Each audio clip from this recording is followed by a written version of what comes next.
Olá pessoal, Danilo, infectologista, falando um pouquinho sobre sepse com vocês hoje.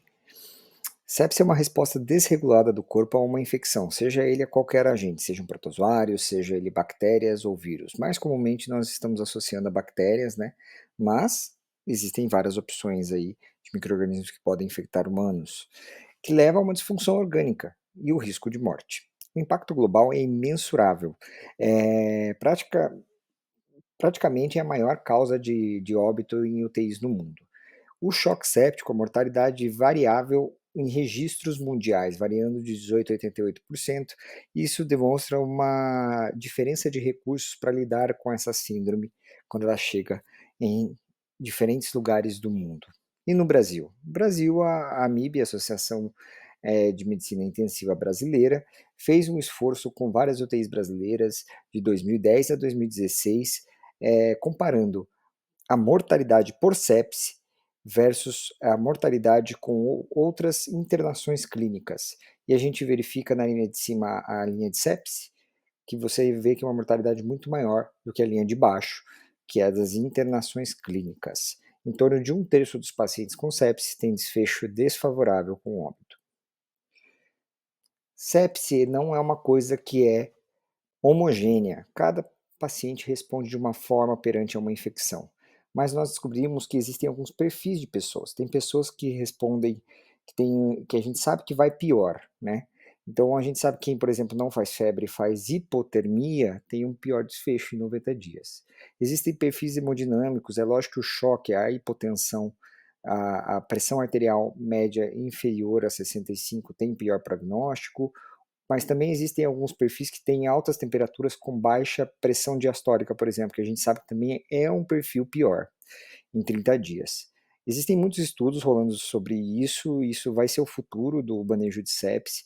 A gente sabe que a resposta a fluidos e início de vasopressores precocemente estão relacionados com piores desfechos, assim como extremos de idade e disfunções prévias adquiridas.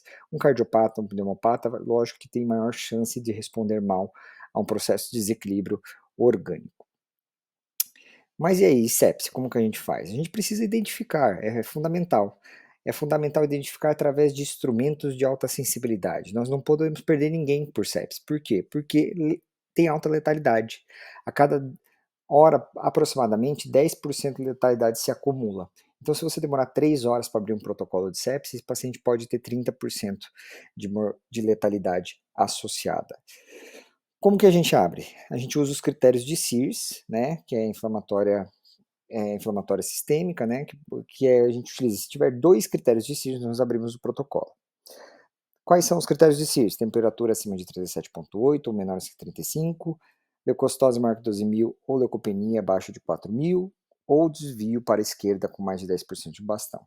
Frequência cardíaca acima de 90 ou frequência respiratória maior que 20. 2 critérios presentes, abertura de protocolo. Nós temos que acionar, após a abertura, né, qualquer profissional que abrir tem que passar logo imediatamente a uma avaliação médica, porque daí vem a especificidade.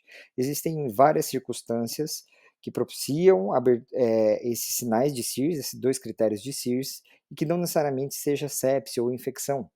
Então é importante que o médico venha para uma avaliação clínica e a partir daí decida se vai manter ou não o protocolo e seguirem adiante. Outra forma de abrir é através de a presença de pelo menos uma disfunção orgânica. E também daí é aberto o protocolo e é avaliado pelo médico, tá? Quais são os critérios de disfunção orgânica? Aí, ó, volume urinário menor que 500 ml em 24 horas ou menor do que 0,5 ml por quilo-hora, pressão arterial sistólica menor que 90 ou pressão arterial média menor que 65. Uma coisa importante que eu vou falar para vocês aqui é que lembrar que existem pacientes que têm perfil de pressão mais alto, ou seja, eles mantêm a pressão mais alta, o basal deles é diferente. Então, quando você tiver um paciente que tem mantido 18 por 10 de PA, você tem que avaliar se também não teve uma queda basal da sistólica em 40 milímetros de mercúrio, que também é um sinal de disfunção orgânica. Dispneia ou de saturação, também lembramos aqui que de saturação depende do status basal.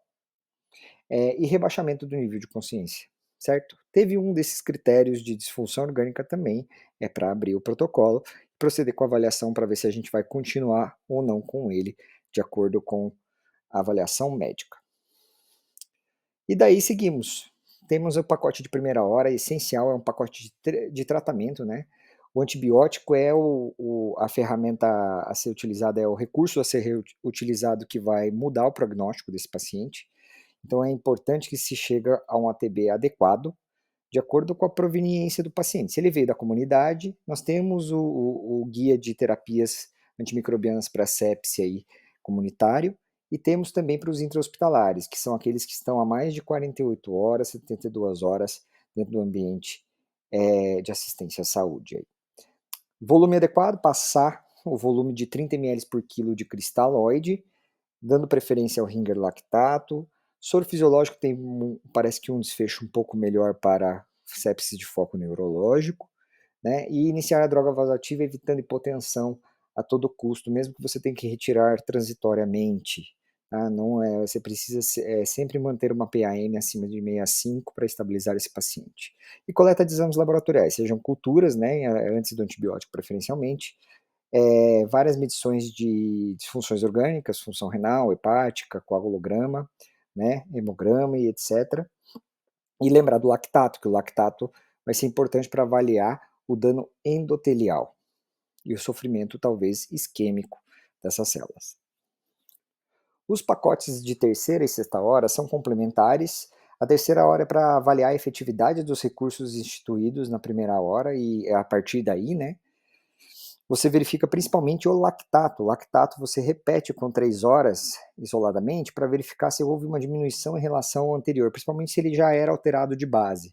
Qualquer melhoria do lactato é considerado um sucesso terapêutico. Anteriormente existia a recomendação de 10% de clearance, né, de diminuição do lactato em relação ao basal. Mas hoje qualquer melhoria a gente já aceita como uma boa manuseio do caso. E otimizar os cuidados, né? Fazer os ajustes de acordo com as necessidades que o paciente apresenta. Em 6 horas, repetimos os demais exames de disfunção orgânica e classificamos em sepse, infecção ou choque séptico. Importantíssimo fazer todo o preenchimento disso para que nós possamos gerenciar e diminuir as nossas falhas. Sem o registro adequado, nós não podemos melhorar. Documentar e escrever aquele protocolo com os horários adequados é o que faz diferença para a gente, para saber se a gente está conduzindo certos casos. Estamos salvando vidas? A gente pode melhorar alguma coisa? O pessoal tem algum déficit de aprendizado? A gente precisa direcionar algum treinamento para alguma área desse processo de protocolo de sepse? Como que a gente pode melhorar? Isso só vai ser possível se todos tiverem uma sensibilidade boa com os critérios de CIS de abertura, seguir a documentação adequada e seguir todas as recomendações que nós temos descritas dentro do protocolo de sepse, certo? Bem, preencham o formulário de confirmação do treinamento online que eu estou passando para vocês e não passem aperto. Qualquer dúvida, acione o nosso time. Eu estou à disposição, o que eu puder ajudar, estarei ajudando vocês. E até uma próxima, pessoal.